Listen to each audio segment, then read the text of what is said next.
Well, you're right, guys. When I did my Cornish pasties recipe a few weeks back, I asked the family what they'd like me to make, and quite a few said something with paneer in it. Well, I thought, let's go the whole hog and make my own paneer. Very complicated with the ingredients. 2 litres of whole milk and 2 lemons. You can add a touch of salt if you want, but I didn't. Here we go then.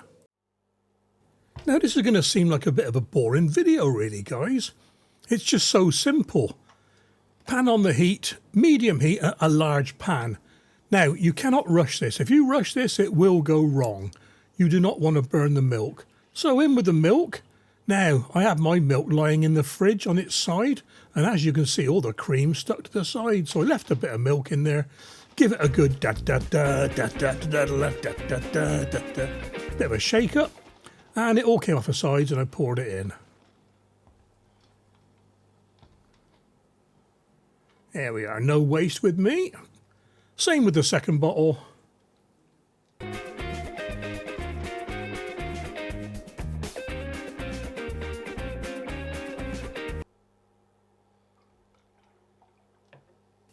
Now on medium heat, this is going to take a good 15 to 20 minutes to bring to the boil.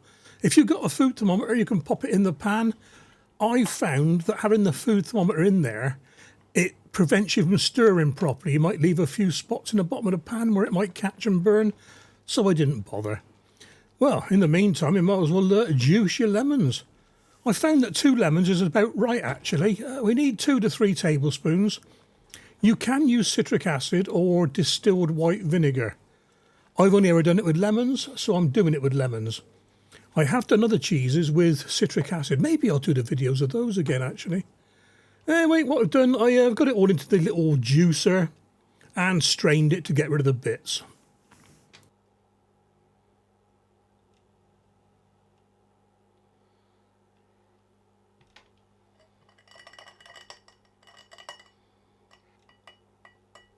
Set the lemon juice to one side and keep stirring the milk.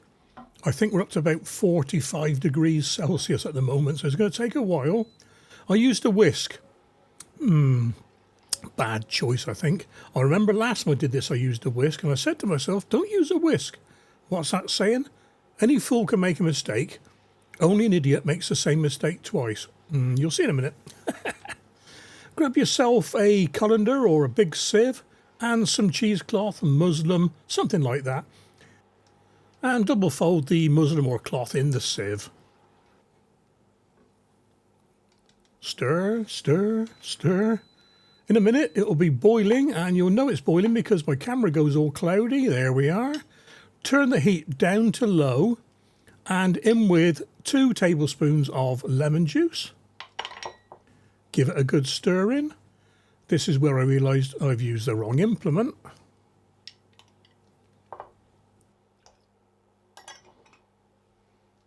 The curds are dropping out now, so I just put the rest of the lemon juice in. Turn the heat off altogether now. We don't need any more heat.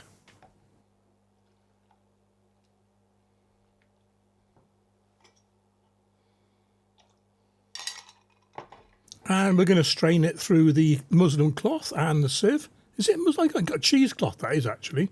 No, it's muslin. Whatever. Pour the whole lot through. I tried to get the liquid in first because I wanted to see what the curds look like. You can use the liquid, the whey. You can save that to use in other dishes.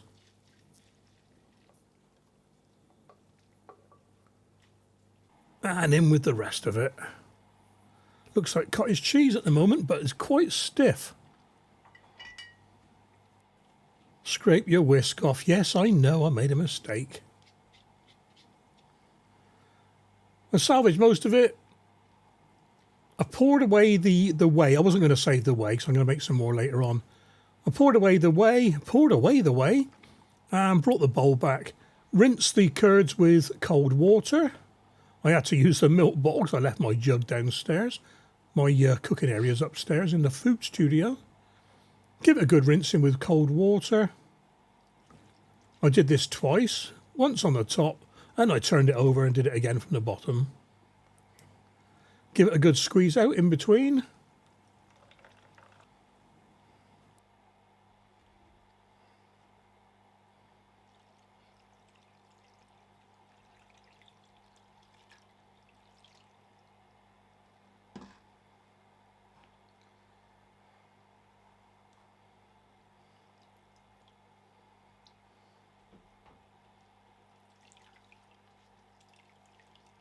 The final squeezing, just twist the neck of the cloth if you like.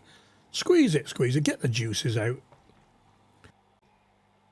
Next up, you want a couple of trays or something similar. I got one that's bigger than the other. Quite handily, the smaller one fitted inside the bigger one. So get the cheese in there on the cloth, spread it around a bit, push it down. And what I've done here, I folded the cloth over 4 times, made it into a little parcel really. Yep, it's about an inch thick, about 25mm thick, which is what we're after. One more fold that way, and a fold under the bottom.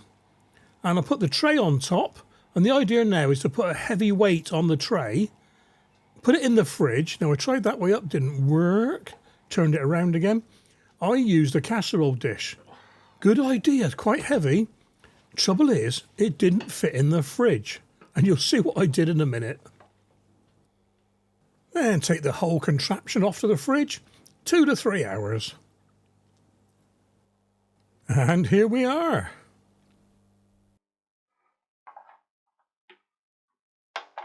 I use these clamps because the casserole pot wouldn't fit in the fridge. So that's been in there for about 3 hours now. I'm going to put a bit of paper down.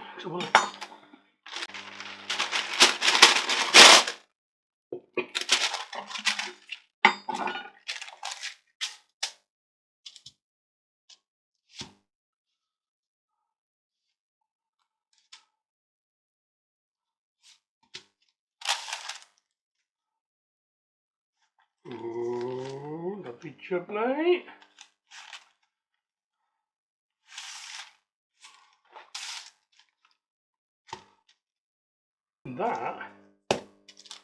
That is pretty solid, guys. Right, let's see what we got now.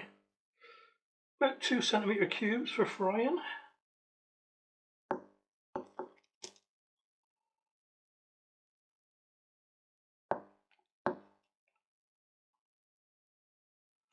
Very roughly.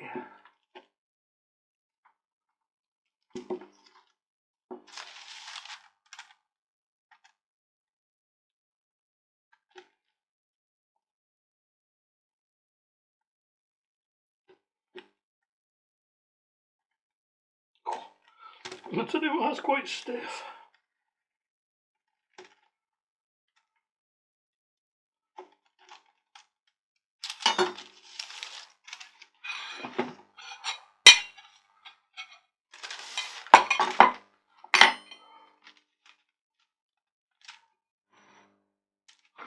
Right, so it's about to taste a bit, hadn't I? Get a small bit, I want to save a lot of this for cooking.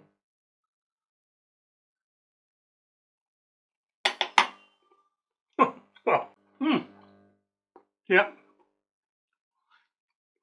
It tastes like paneer. Right, and guys, stay tuned and you'll see what I'm going to cook this in tomorrow.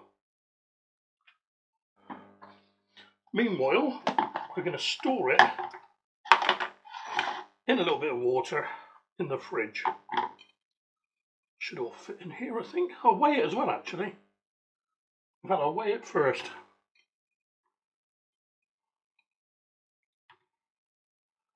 Oh, there's one for me.